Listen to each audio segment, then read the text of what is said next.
हे भगवान, मैं जिस चीज़ को जितना मना करती हूँ वो इतना ही करती है ये लड़की। क्या करें, इसका कुछ समझ में नहीं आ रहा है। पागल हो गई हो क्या? रो क्यों रही हो? बताइए, क्यों रो रही हो?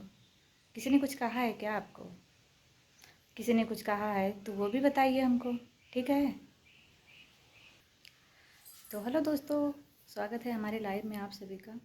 और आर के सरोज ऑफिशियल में आप लोग का स्वागत है। और आप लोग कैसे हैं, कमेंट करके ज़रूर बताइएगा। आप लोग तो समझ ही सकते हैं कि हम किसको बोल रहे हैं। और अन्नू जी जब से यहाँ से गई हैं, देख रहे हैं, उनका ब्लॉग देखे हैं, वो रो रही थी ब्लॉग में। तो क्यों रो रही हैं, हम आपसे पूछना चाहते हैं, क्यों रो रही हैं आप? किसी ने कुछ कहा है आपसे? कोई कुछ कहा है वो भी बताइए। और देखिए, हमारे यहाँ रहती थी हम, तो हम रोने नहीं देते थे। आपको इस वक्त खुश रहना चाहिए, तो आप क्यों रो रही हैं? बताइए। वो असर किसके ऊपर पड़ेगा? अगर आपको किसी का कमेंट देख कर रोना आ रहा है या किसी ने कुछ कहा है, और मतलब कमेंट पर तो आप ध्यान ही मत दीजिए। मैं हर बार कहती हूँ ना कि कमेंट पर आप बिल्कुल ध्यान मत दीजिए। मतलब जो आपका दिल करे, मतलब जैसे भी आप आगे बढ़ना चाहती हैं, या मतलब जिसमें आपकी खुशी हो, ठीक है, आप वो करिए। मैं तो यही कहूँगी। और जिसको भी मेरे वीडियो से कोई आपत्ति होगी, प्लीज़ कमेंट करिएगा। और जिसको अच्छा लगे वो भी कमेंट करिएगा, जिसको नहीं अच्छा लगे वो भी कमेंट करिएगा। और फिलहाल किसी को टॉर्चर करना, किसी को रुलाना अच्छा नहीं है, मेरी समझ से अच्छा नहीं होता। और इस हालत में तो बिल्कुल भी नहीं, ठीक है। लोग बोलते हैं शादी कर रही है कि नहीं कर रही है क्या नहीं है, मतलब पता नहीं, फलां धमाक, दुनिया भर की बातें सुनने को मिलती हैं। तो ऐसा क्यों करते हैं आप लोग?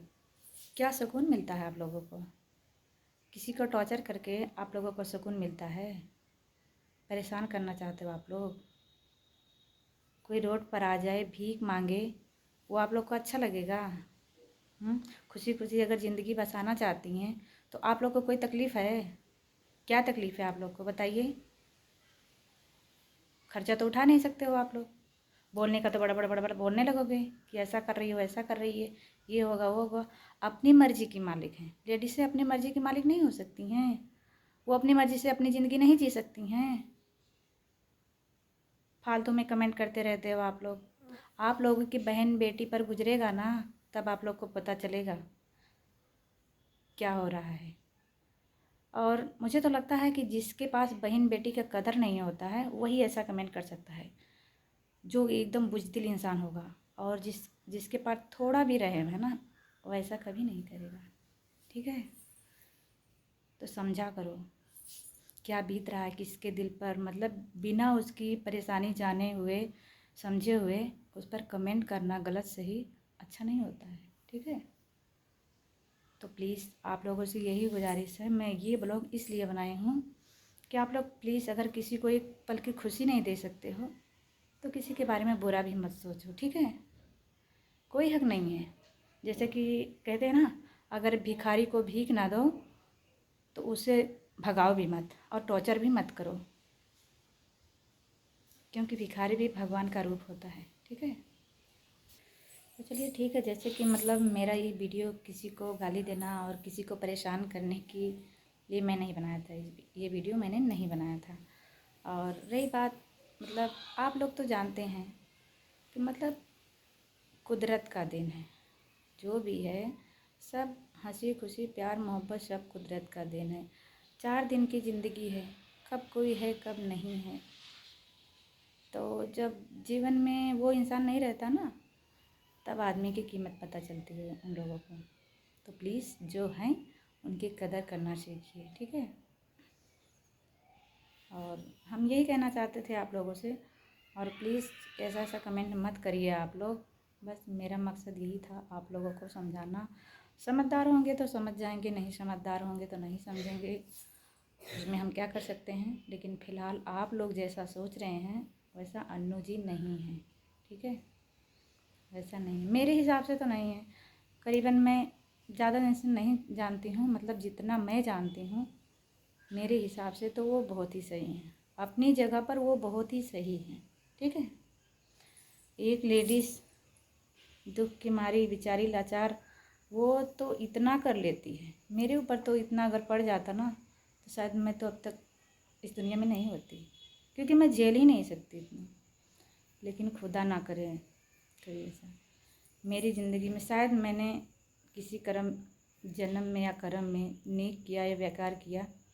मेरा अच्छा खासा परिवार है, ठीक है, बहुत अच्छा परिवार है मेरा। और क्या ही बता दें अपने परिवार के बारे में, जितना बताएं जितना बड़ाई करें अपने परिवार के बारे में उतना ही कम है, क्योंकि हमारे मायके से लेकर ससुराल तक हमारी बहुत इज्जत करते हैं लोग। प्यार दुलार जितना हम मायके में पाते थे उतना ही ससुराल में मिला है। कहते हैं ना, कर्म करो अच्छा होगा, तो नसीब नसीब की बात होती है, ठीक है। मुझे तो कभी यकीन नहीं था कि मतलब ससुराल में मुझे ऐसा प्यार दुलार मिलेगा।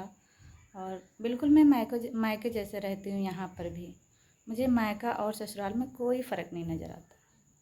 पता है क्यों? कि मुझे वहाँ से भी प्यार दुलार मिल रहा है, यहाँ से भी मिल रहा है। खासकर मेरे ससुर जी बताएंगे कभी अपने ब्लॉग में, मतलब इसी ब्लॉग में सारी सच्चाई तो एक ही ब्लॉग में नहीं बता सकते हैं, लेकिन बताएंगे आप लोगों से कभी टाइम मिले तो अपने परिवार के बारे में। फ़िलहाल मेरा बहुत ही अच्छा परिवार है, एक अच्छे घर से हूँ मैं। और मेरा नहीं ये काम है कि मतलब इधर की बुराई करना उधर की बुराई करना, मैं इस माहौल में कभी रही ही नहीं हूँ, ठीक है। और मुझे उतना नॉलेज नहीं है, लेकिन अन्नू जी को देखती हूँ इतना परेशान और इतना मतलब सबका सहना, तो मुझे बर्दाश्त नहीं होता है, तो बोल देती हूँ। उतना तो मैं कभी बोली नहीं हूँ, लेकिन बोल देती हूँ क्योंकि मुझे बर्दाश्त नहीं होता ये सब, ठीक है। और क्या कहना चाहिए क्या नहीं ये सब समझ नहीं है, लेकिन धीरे धीरे आदमी कहते हैं ना, जब इंसान बुलवाने लगता है, मुँह खुलवाने लगता है तो बोलना पड़ता है। इतना कमेंट आ रहा है मेरे पास, इतना कमेंट आ रहा है कि मैं बोलने को मजबूर हो गई हूँ उन लोगों के खिलाफ़। तो प्लीज़ हमारे ऊपर ऐसा कमेंट मत कीजिए। और मैं अच्छी तरह से समझ सकती हूँ, जैसी भी हैं अच्छी हैं, ठीक है। और फिर दूसरों की लाइफ में इंटरफेयर करना क्या अच्छी बात है? अरे यार, अपनी अपनी लाइफ में खुश रहियो, रहो, एंजॉय करो, अपने परिवार को देखो। अगर कहते हैं ना, कर भला तो हो भला, अपना देखिए। सब लोग, हम तो कहते हैं अपने अपने परिवार में मस्त रहिए। किसी की बुराई चुगली करने से तुम पीछे रह जाओगे। मतलब बुराई करने से तुम उसका करोगे वो तुम्हारा करेगा, फिर तुम उसका करोगे वो तुम्हारा करेगा, सारी ज़िंदगी तो इसी में कट जाएगी। तो आप सुकून की ज़िंदगी जिएंगे कब? तो मेरा यही कहना है, जियो और जीने दो, खुशी खुशी रहो, ठीक है। किसी के लाइफ में इंटरफेयर मत करिए यार। 4 दिन की ज़िंदगी है, आप लोग तो देख ही रहे हो। 4 दिन की ज़िंदगी में हंसी खुशी से रह लो, सब लोगों से मिलजुल कर बातें करो, वही अच्छा है। मुझे तो बहुत सुकून मिलता है ये सब ऐसे रहने में। अपनी लाइफ है, हंसी खुशी से रहोगे तो परिवार भी अच्छा रहेगा। घर में मतलब कच्चर कलेश ये जो कि होता ये नहीं आएगा। बताइए, जो ये सब करते हैं ना तो अपने घर में क्लेश फैलाते हैं, दरिद्रता आती है घर में, ठीक है। ऐसा नहीं करना चाहिए लोगों को। मैं क्या बोल दूँ, आप लोग तो खुद समझदार हो, समझना चाहिए कि अगर किसी की लाइफ बनाओ ना, सुधारो ना उसको, तो बिगाड़ना भी हमारा हक नहीं है। और किसी को हम मतलब बना नहीं सकते तो बिगाड़ भी तो नहीं सकते ना। ऐसी सोच रखो। देखिए, अगर अच्छी सोच रखोगे ना तो समाज में भी नाम होगा आपका भी। पता नहीं कैसे लोग भी बात करते हैं, मुझे तो समझ में नहीं आता है। अगर मेरा ये ब्लॉग आप लोगों को थोड़ा भी अच्छा लगे तो प्लीज़ अच्छे लोग अच्छा कमेंट करना, बुरे लोग जो होते हैं ना बुरा ही कमेंट करना। फ़िलहाल मेरे ऊपर कुछ फ़र्क नहीं पड़ने वाला है, क्योंकि मैं इन सब चीज़ों में ध्यान नहीं देती हूँ। हाँ, इतना ध्यान ज़रूर दूँगी, अच्छा कमेंट करोगे तो अच्छे कहलाओगे मेरी निगाहों में, और बुरे रहोगे तो बुरा तो बोलेगी ही दुनिया, मैं भी बोलूँगी बुरा। ठीक है। मैं भी बुरा बोलूँगी, अगर आप बुरा कमेंट करेंगे तो मैं तो यही समझूंगी ना, शायद आपके माँ बाप यही संस्कार दिए होंगे आपको। मेरे मम्मी पापा को देखिए, बहुत महान है वो, मैं जिसकी बेटी हूँ, बहुत अच्छे संस्कार दिए हैं मुझे, हमेशा उनके चरण छूती हूँ। मैं तो कहने भगवान करे हर जन्म में मुझे वही मम्मी पापा मिले, यही सास ससुर मिले। मैं बहुत भाग्यशाली हूँ, मैं बहुत भाग्यशाली हूँ, मैं हमेशा यही सोचती हूँ। ठीक है, बस आज के लिए इतना ही। फिर मिलेंगे किसी अगले ब्लॉग में, और जो भी रहेंगी सारी सच्चाई हमारे घर परिवार की, हम कैसे हैं, कहाँ के हैं, सारी सच्चाई आप लोगों को बताएंगे। ठीक है, फ़िलहाल आपको समझाने के लिए बस इतना ही काफ़ी है। कहते ना, समझदारों के लिए इशारा ही काफ़ी होता है। तो चलिए दोस्तों, मिलते हैं किसी अगले नेक्स्ट वीडियो में, तब तक के लिए बाय बाय।